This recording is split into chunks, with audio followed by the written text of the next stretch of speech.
Before you start changing a printhead or anything kind of maintenance on here, make sure the machine is turned off, and I like to unplug it just in case. Lift the front cover to gain access to the print carriage. This is our print. This is where our printhead is at approximately. So, Locate and remove the 4 screws that secure in place the clear plastic carriage cover.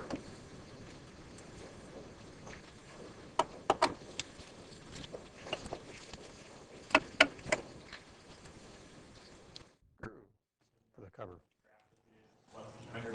You're actually winding up 3 inches.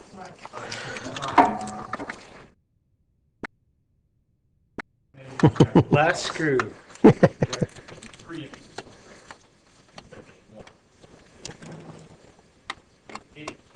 And this whole cover should come off. Toward the back of the print carriage is a black ribbon cable clip. It is held in place by a tab near its top. Release the tab and remove the clip. Remove that next. Also disconnect the vertical ribbon cable from the back of the print head carriage. Make sure you don't damage those pins.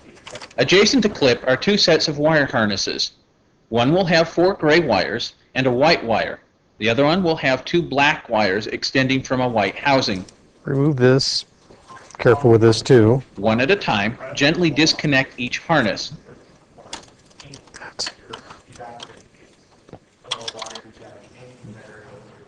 Yeah, both of them. And then the spring. And this little spring right here is kind of hard to see. At the end of the carriage that is opposite the capping station and ribbon cable is a tension spring that connects the print carriage bracket to the print head. Carefully remove this spring by releasing the tension on one end. Don't lose the spring. Locate and remove the 3 screws that secure in place the carriage bracket, then remove the carriage bracket itself. This is the final one on this side. And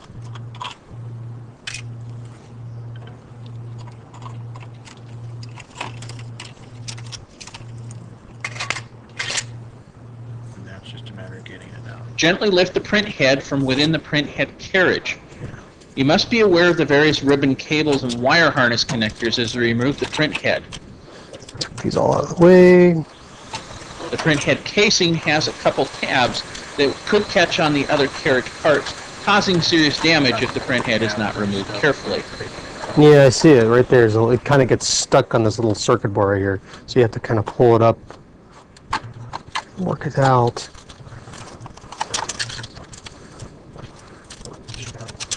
It's not too bad. Now we got to remove the actual print head from the device. 3 screws. Once the print head is free of the carriage, locate and remove the 3 screws that secure the print head to the bottom of the casing.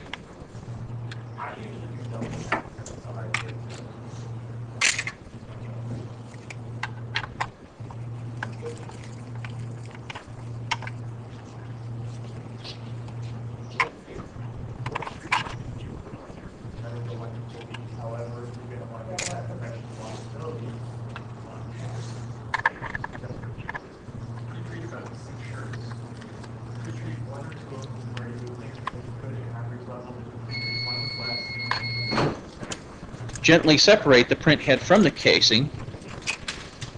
Should break apart. These are your. Locate and remove the 3 screws securing the print head. Gonna need a small screwdriver for that. It's a really small screw.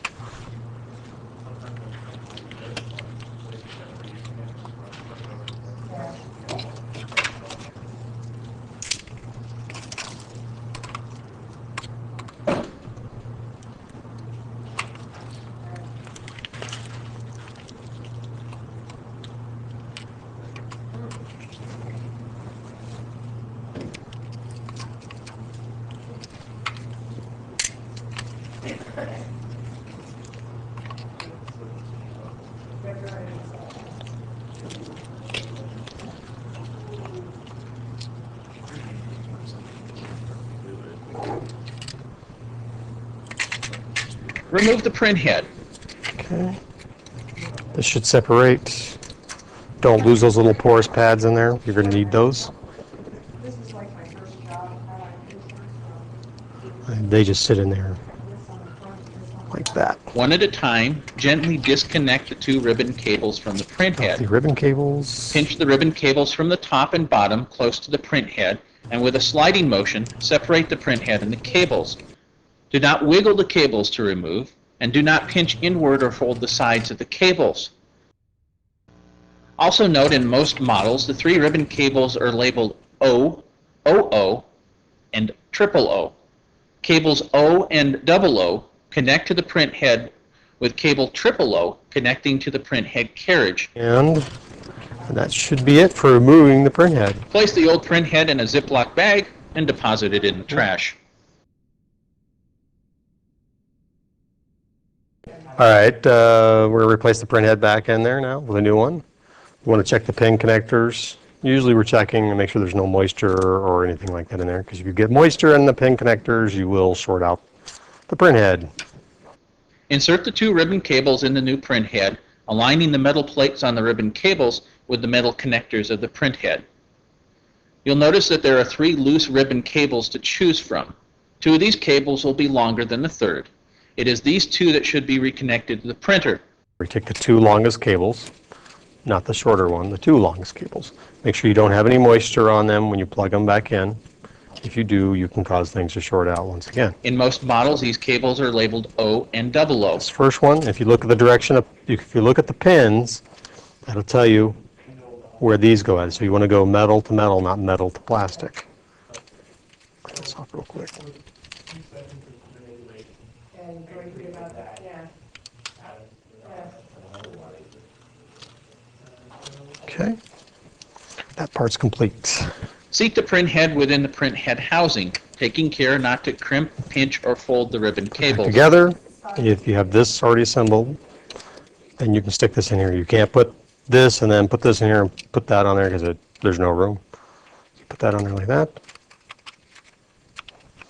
Careful when you're doing this because you don't want to knock those little pads off, those little white pads off. They need to stay where they're at so you can see them on here that they're in the right spots. Okay. Replace the three screws that secure the print head within the housing.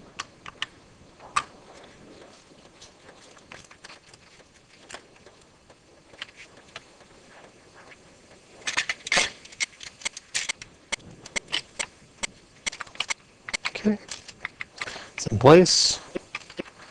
Attach the print head assembly to the print head casing. Take this now. It only goes on one way. You see how that, see these? These are little nipples, they match right onto your dampers right here. So they should go just like that. We have to screw it back together now. Remember, there are three screws that secure the print head to the casing, two on one side and one on the other. Use this configuration to ensure the print head assembly is aligned properly. Also ensure the nozzle ports connect to the print head properly.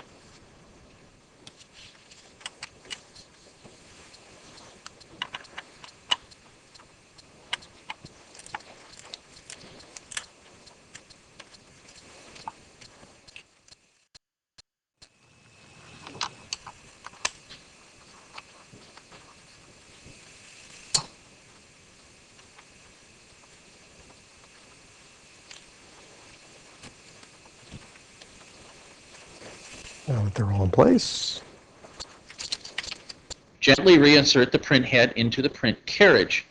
all right, now we have to put the print head back in place. Make sure all your wires that you removed are out of the way, because you will need them later. You must be aware of the various ribbon cables and wire harness connectors as you seat the print head. Ensure the two disconnected wire harnesses and their wires are not within the print carriage. Take care not to crimp, pinch, or fold the ribbon cables. Also remember the print head casing has various tabs that could catch on other carriage parts, causing serious damage if the print head is not replaced carefully. Plugging all the wires back in. Reconnect the two wire harnesses and the ribbon cable. The two black wires fit into a small groove beneath the ribbon cables and along the back of the print head. These only go in one way because the grooves should line up with the grooves. I like Once again, make sure the metal connections are not damaged or bent, and they line up and they go right in the metal to metal slot. There's a black tab extending from the back center of the print head that these wires must slide under to be held in place.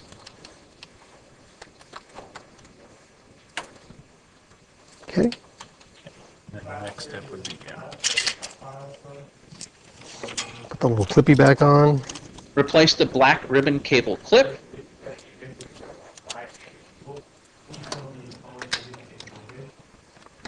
That way you won't have to worry about stuff not doing. All right, it's in place. Replace the carriage bracket.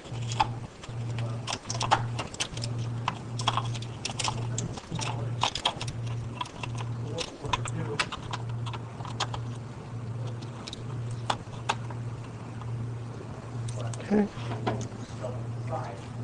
To make reassembly easier, at this time only insert and lightly tighten the center screw of the carriage bracket. Yep. I would put the spring on at this point because it's easier to move it when it's moving like this than when it's locked in place. Reattach the tension spring. The best way to accomplish this is by sliding a spring loop over the carriage bracket first. If you have only lightly tightened the center screw of the carriage bracket, the bracket should be able to pivot a little bit to aid in attaching the tension spring to the print carriage.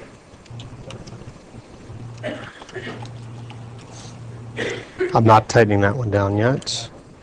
'Cause you have to move it so you can get this one in place.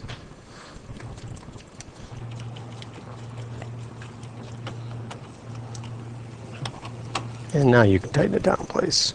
Complete replacement of the carriage bracket by inserting and tightening the two remaining screws, as well as finishing tightening the center screw. Place this on. Replace the clear plastic top cover, but use care when lowering the cover. It's very easy to touch, scrape, or damage the encoder strip, which runs alongside the back of the cover. Something as small as a partial fingerprint or a drop of ink residue can cause the printer to error out if it gets onto the encoder strip. When the cover is in place, secure it using the remaining 4 screws.